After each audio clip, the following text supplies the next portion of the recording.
Wuthering Waves is preparing for its launch on May 22nd. They've already put out a bunch of ads advertising the game. They're starting to drop a lot of media on characters, showing us the voice actors for these characters, a little more details about them. They have this 5-star Echo event where upon doing a couple of missions, some basic missions like sharing all of their stuff, following them on all their social media accounts, you get a couple of these roles for an Echo, and I believe whatever Echo you select, they're gonna beam that right into your mailbox upon the game's start, and it's gonna be whatever Echoes you end up getting from the pulls here, and you could look at the options as well. Now when you're selecting your legendary Echo, you want to take into consideration which character you want to main, who's going to be your primary focus as you play the game, because you're going to want an Echo that benefits that character.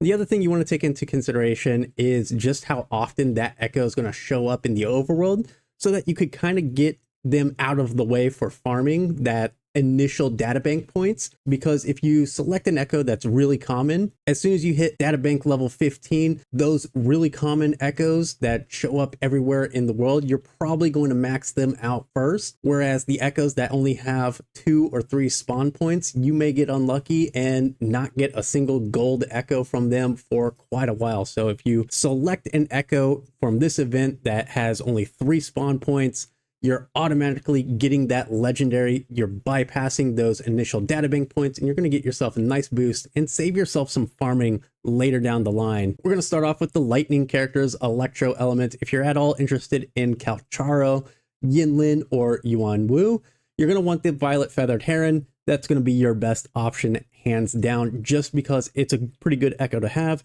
and it's super rare, so you kill 2 birds with 1 stone.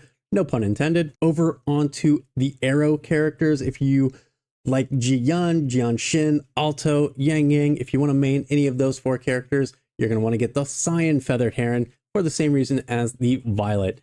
Very good as an attack type Echo, and it's also hard to come by. Most of the Molten Echoes available on this event look to be common. For your Havoc characters, Danjin and Tao Qi, you have Tambrinus, Chasm Guardian, Rose Shroom, and Havoc Dreadmane. The Havoc Dreadmane is very common, so I wouldn't actually really recommend this as your Havoc pick, as once you get to databank level 15 and start getting gold Echoes, you're going to be encountering this mob so many times, it will probably be one of the first gold Echoes that you get for your databank, just due to how many of these things exist in the overworld. The Rose Shroom, it's sort of like middle of the pack in terms of its spawn rarity. It spawns in underground areas, under cliff sides. It's a pretty solid Echo to have. But I do think the Chasm Guardian and the Tambrinus, they are more limited and they only exist in certain sections of the map. So I would personally opt for Tambrinus or Chasm Guardian just off of how often they spawn alone, whereas the Rose Shroom and Dreadmane are more common throughout the world. You'll be able to get more of these in a single day's run than you would the Tambrinus or the Chasm Guardian. Now, Molten characters don't really have a lot of options as far as elites go. Most of their picks for this event are the common rarities. The Fusion Warrior, that's a common 1-cost Echo. The baby Viridblaze is a 1-cost. The smaller Dreadmane, Snip Snap, those are all 1-cost Echoes. So the only elite is the Saurian, and this one is also fairly common. It's very widespread throughout the world map. You can encounter it in just about every region. So you're going to end up getting a gold one of these pretty quickly, but it is going to be your only elite option, and you are going to want to pick an elite over a common, just because the set stats that it gets are going to be more beneficial for your DPS characters. So this will probably be your best pick for Molten characters. So that's going to be Chixia, Encore, or Mortefi. If you want to focus on Spectro characters, so if you want to main the Rover or Verena, the Rocksteady Guardian is probably the rarest Spectro on this list. There's about 3 spawn locations for the Rocksteady Guardian. It's a real pain to farm, so getting that knocked out early is going to be a big boon for you. And then lastly, for Glacio characters, if you're going to main Sanhua, Lingyang, or Baiji, your best option is going to be the Auto Puppet Scout. It is the only, if I double check real quick, it's the only elite Glacio on here. Yeah, it's the only elite Glacio Echo, and it's also fairly good. It's a fairly common Echo throughout the world that you could easily farm, but it's good to have for your Glacio characters. And if you don't really have an attachment to any sort of character and you just want to get a good Echo, the 3 that I would aim for are the Violet-Feathered Heron, the Cyan-Feathered Heron, and the Rocksteady Guardian, due to them only having 3 or 4 spawn locations in the world. Getting them at 5 stars is going to save you a lot of farming in the later stages. So you can do this event every single day up until June 6th.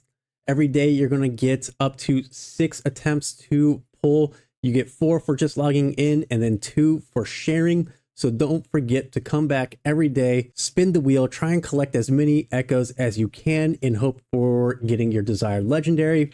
And if you don't happen to get your desired legendary, you could always join the Wuthering Waves subreddit or the Wuthering Waves Discord, as they do have channels in Omega Thread there to share echoes. Plenty of people are sharing their 5-star legendary echoes, and you could snag those up and lock them in for when you start playing the game. I'm super excited for Wuthering Waves. I've already taken the launch day and the day after off. I think I have 3 days off in a row. I'll be streaming that as well, so you can follow me on Twitch at twitch.tv/Actius_Loon. That'll be down in the description below.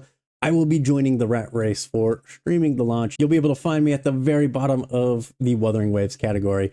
Check me out there if you want, and do stay tuned for more Wuthering Waves content in the future. I do have a couple of videos already planned out and in the works in preparation for the launch. Feel free to share which Echo you've managed to get down below. Super excited for the game. I hope you're excited as well, and I will see you for the next video.